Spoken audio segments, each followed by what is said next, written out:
Conversar com espíritos na reunião mediúnica. Que parâmetros nós podemos ter para melhorar o nosso trabalho no Centro Espírita? Vamos falar sobre isso?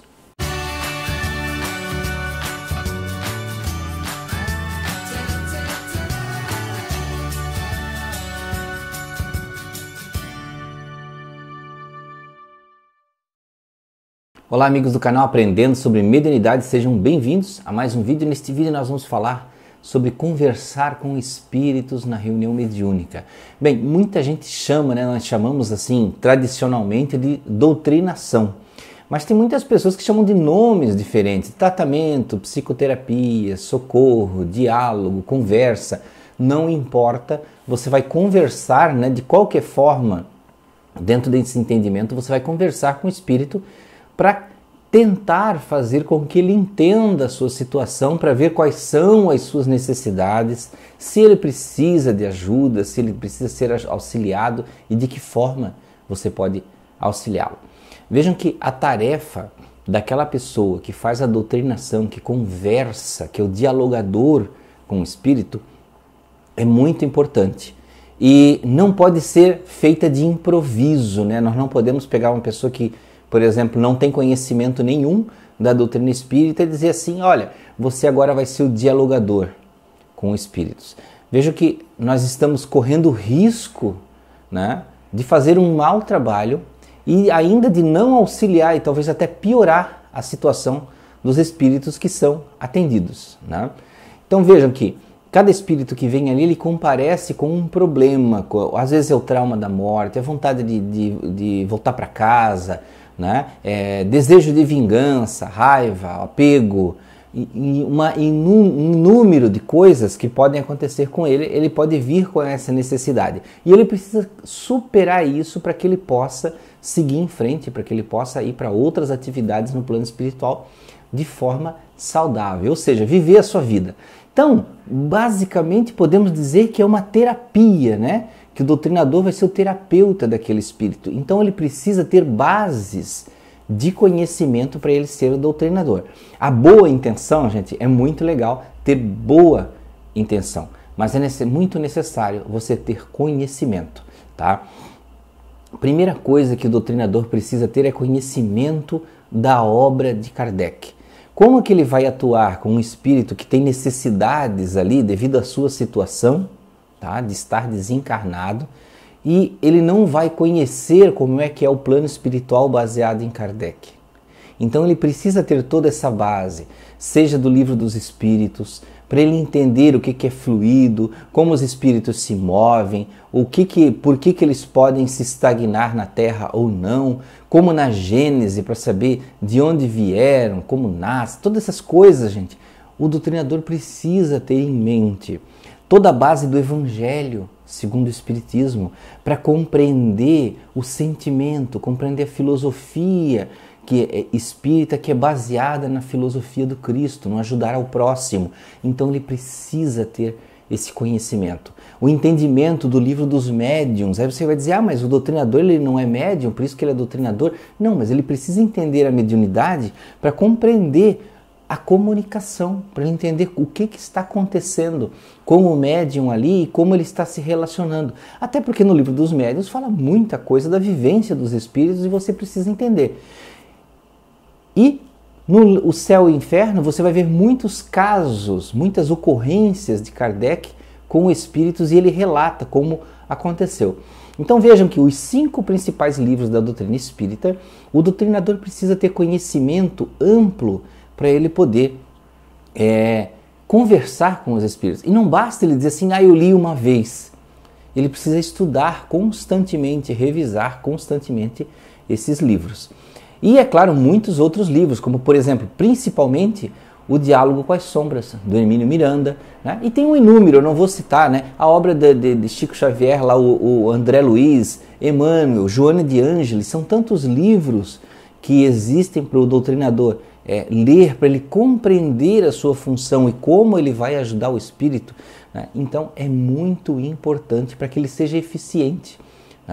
Então, às vezes, meus amigos, muitos doutrinadores, baseados num costume da casa, né?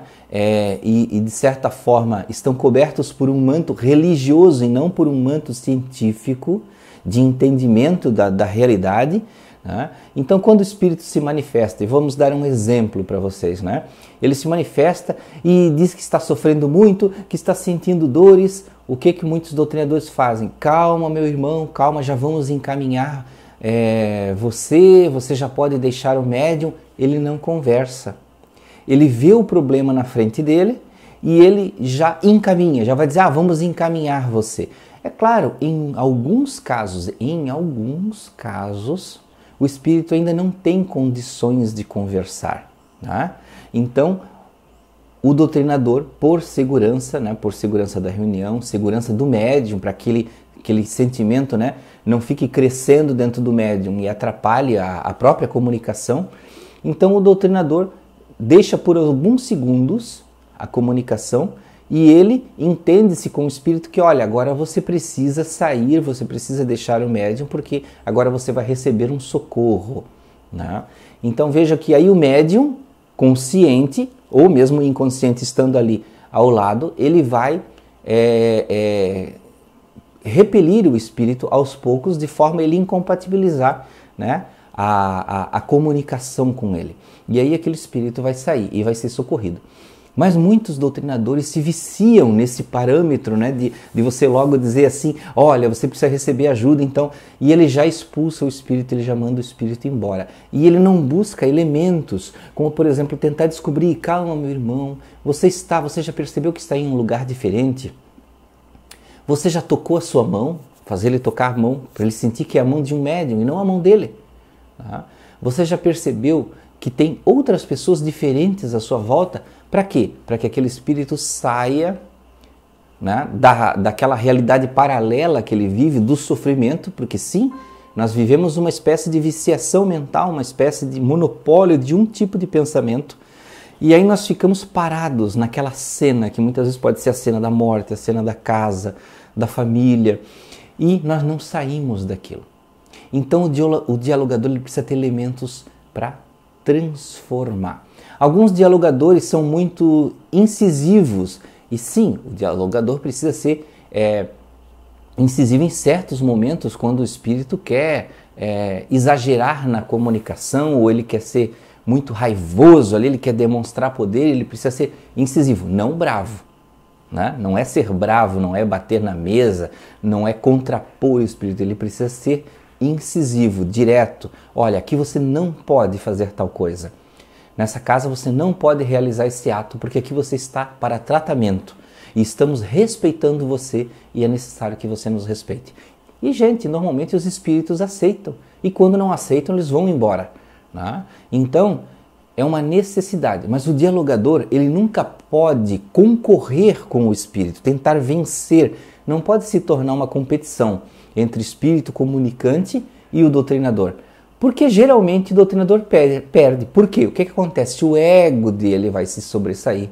O espírito que está ali, nestes casos, geralmente são espíritos inteligentes. Quanto mais o doutrinador tem essa tendência de competir, parece, né, uma coisa do destino. Mais espíritos inteligentes vão vir, né, nas comunicações que ele vai atender. E aí o que acontece? Sempre vai vir um inteligente que vai pegar no calcanhar de Aquiles do doutrinador. E ele vai dizer, olha, hoje você está aqui falando isso, mas ontem você fazia tal coisa, que é justamente o que você está dizendo que não é para eu fazer. Espíritos inteligentes que analisam a nossa vida, que entram nos nossos pensamentos. Por isso, o doutrinador precisa ter uma vida reta, precisa buscar cuidar da sua saúde, de si mesmo, da sua vida, né? Não pode ser uma coisa assim de qualquer forma. Então vejam, gente, que o doutrinador ele precisa ter vários quesitos. E eu digo para vocês, aqui encerrando o vídeo, que o principal quesito que o doutrinador precisa ter é estudar muito. O doutrinador não pode de jeito nenhum parar de ler e estudar. Seja a doutrina espírita ou até livros sobre psicologia, se ele quiser ler, vão dar suporte para ele compreender as coisas. Mas para ele entender, por exemplo, a parte psicológica dentro do âmbito da doutrina espírita, né, você pode ler bastante Joana de Ângeles, tem toda a obra psicológica de Joana de Ângeles, né? Como por exemplo Ser Consciente, O Homem Integral, né? Ler toda a obra lá de Emmanuel, através de Chico Xavier, para você compreender a parte filosófica do espírito, né? da doutrina, para você compreender a espiritualidade, como são os dramas dos espíritos do outro lado e como são socorridos. Ler a parte de André Luiz, através do Chico Xavier. E tem muitos livros como Edgar Armond, como Hermínio Miranda, e tem diversos outros que você pode ler para dar suporte. Então vejam, o doutrinador precisa ser alguém equilibrado, alguém que tenha conhecimento, alguém que tenha paciência, e ele precisa ter empatia pelo espírito. Ele não pode querer lutar contra o espírito, achar que aquela condição é fácil de ser superada. Até porque ele mesmo tem condições aqui de vivência na Terra que ele não consegue superar. Então ele não pode acreditar que aquele espírito, estando ainda num estado desesperado, muitas vezes, ou de vingança, né, ele vai superar facilmente. Então tem que ser um trabalho paciente, inteligente, astuto, para colocar argumentos e trazer aquele espírito para a realidade, ter muita empatia com o espírito, né? Tem que ter muita sagacidade para notar a comunicação. E muitos doutrinadores desenvolvem ali, ou às vezes já tem, é claro, na verdade já tem, né? Eles só começam a notar a sua mediunidade, onde eles conseguem ver certos aspectos da comunicação que só um médium atento poderia ver.